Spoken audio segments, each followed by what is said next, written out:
कबाब लो। अब मना तो नहीं कर सकती, लेकिन कबाब।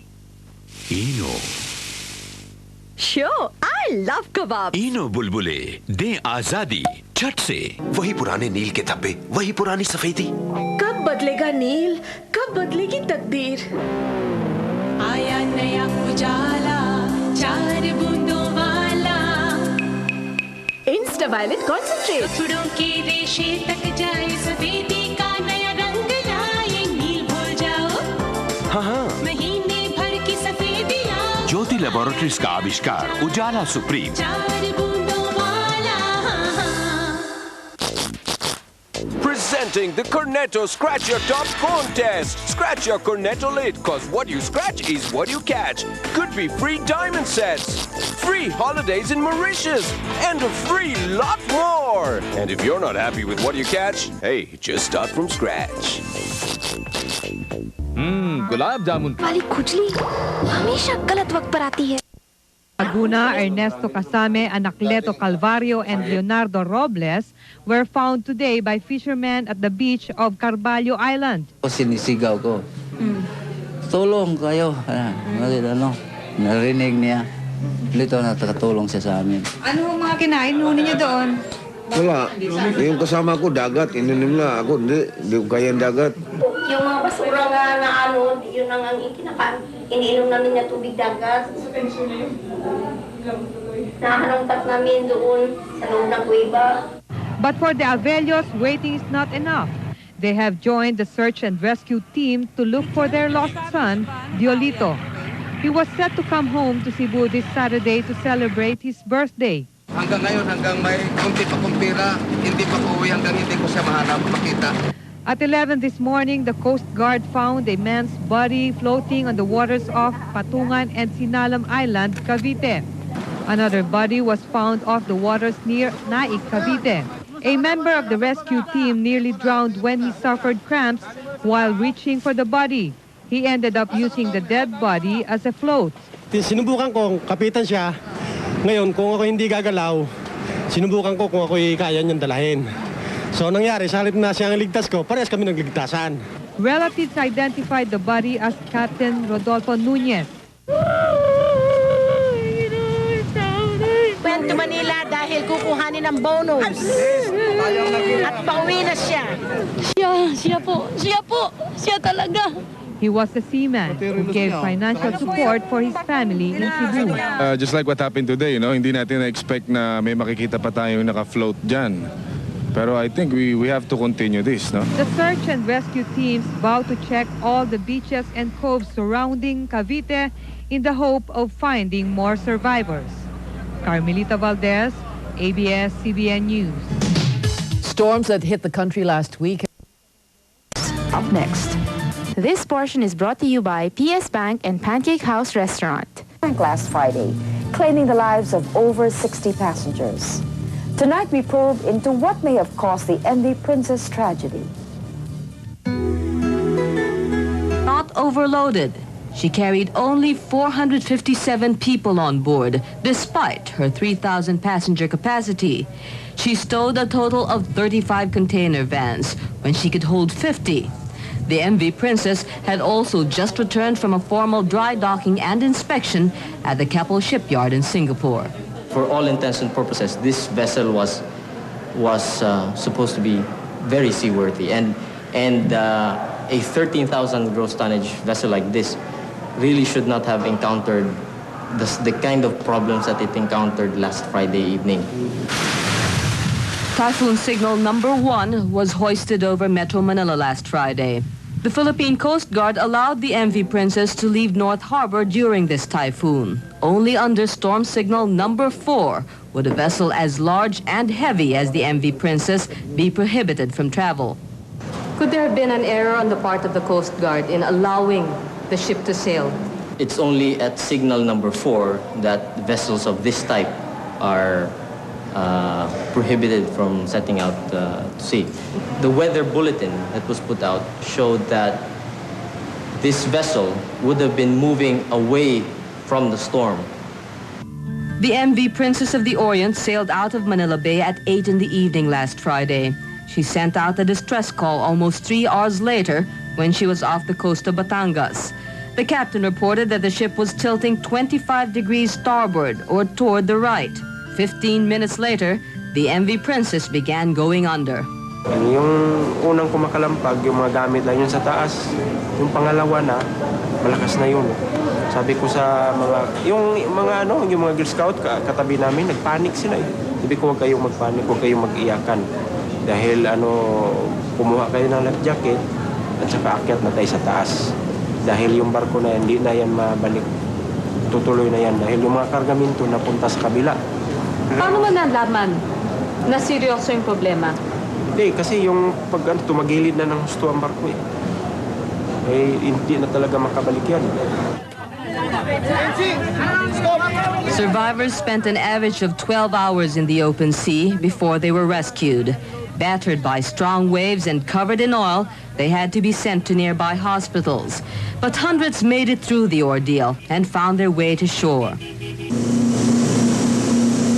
Choppy seas prevailed 2 days after the accident, and when the probe team joined a naval patrol gunboat in its dizzying search for remaining passengers, only lifeless bodies were found.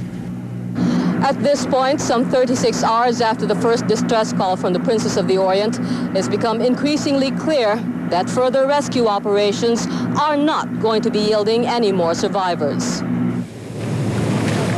Similar images were shot in the seaside resorts of Batangas. Bloated figures were dragged across the beach by Navy SEALs and volunteer fishermen.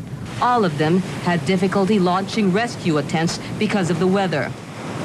The MV Princess tragedy has so far resulted in 67 deaths.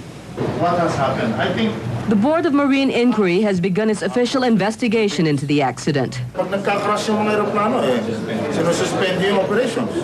Ito, hindi lang, masama na record dito talaga nung nakaraan. Di ba dapat, hindi nyo ba pwedeng i-recommend yun?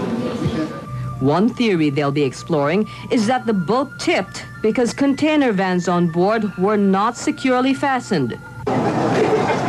Jose Ho survived the tragedy after 14 hours alone in the open sea. A mariner for an international passenger ship, Ho believes that there was loose cargo in the MV Princess, which caused the ship to tilt. In addition, he says the ship's ballast tanks were not properly loaded. Yung gumagano yung barko, babalik sana yan pag may kargang balastang. Dapat lang, oh. Walang karga balastang nila. Paano mo alam? Yung may kasama nga akong kasama ko rin sa apprentice dati sa Inter Island. Nung na-survive na rin siya. Ay dyan pala siya pala ang port engineer. Sabi ko, nandito ka pala. Sabi niya, oo. Sabi niya, balastang nilakargaan. Kaya nga, yung barko parang magaan eh. Paano nangyayari na hindi nakakargahan yung ballast tank? Kailan yan dapat gawin? Dito sana, bago umalis. Oh. Kakargahan sana. Kay chiefmate yan eh. Trabaho chiefmate. Ba't hindi nagagawa? Ay, iwan ko lang sa kanila. Ballast tanks are located on both sides of what's called the double bottom of the ship. Seawater is pumped into or out of the tanks to balance the ship and provide additional weight. Ballast tanks are found in. We questioned the Coast Guard about the significance of ballast tanks in a vessel such as the MV Princess of the Orient. So before a ship sets sail, is it standard that the ballast tanks are 100% full? Should be. I see. What are the consequences if the tanks are not 100% full? In the layman's term, the ship might get top-heavy, or it affects the center of gravity of the ship. Survivors' accounts say that they heard... Investigators from the Maritime Industry Authorities say that an imbalance caused by loose cargo could have easily been corrected. By properly pumping seawater in or out of the ballasts, the ship could have kept afloat, even as it navigated the stormy seas. If you are swaying 25 degrees and it does not return to upright position, the master normally commands ballasting of the double bottom tanks of that ship. If he pumps out water on the right side, he puts in water on the left side. Problem is that if he gives the wrong order, then that means trouble for the ship. Investigators say a miscalculation on the part of the chief mate, who's in charge of stowing and securing cargo, and the ship's captain, who orders the pumping of the ballasts, could have been the root of the accident.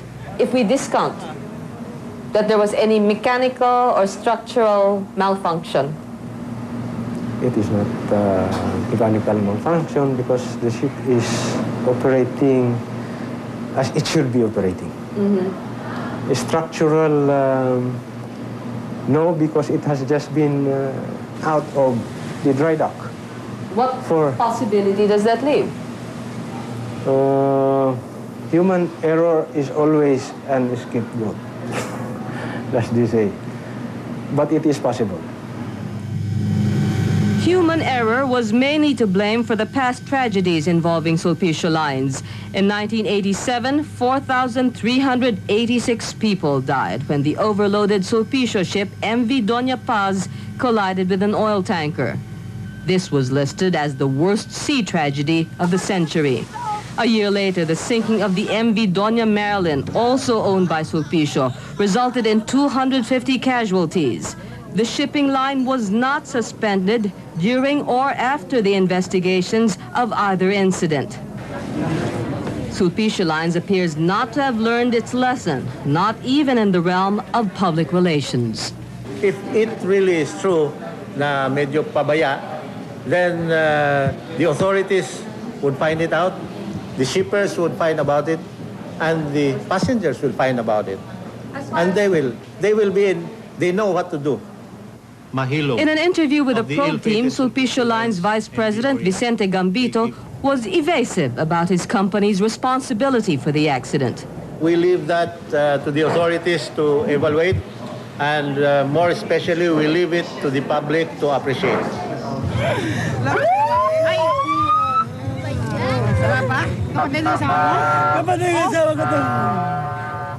For those who lost their loved ones in this tragedy, it's too late for explanations. More so, the lack of them.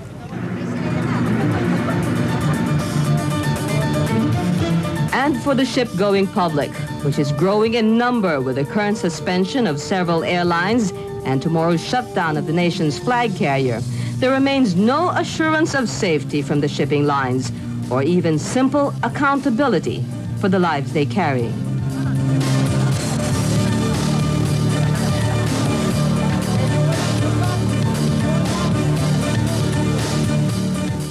Koalas, wallabies, and other wild things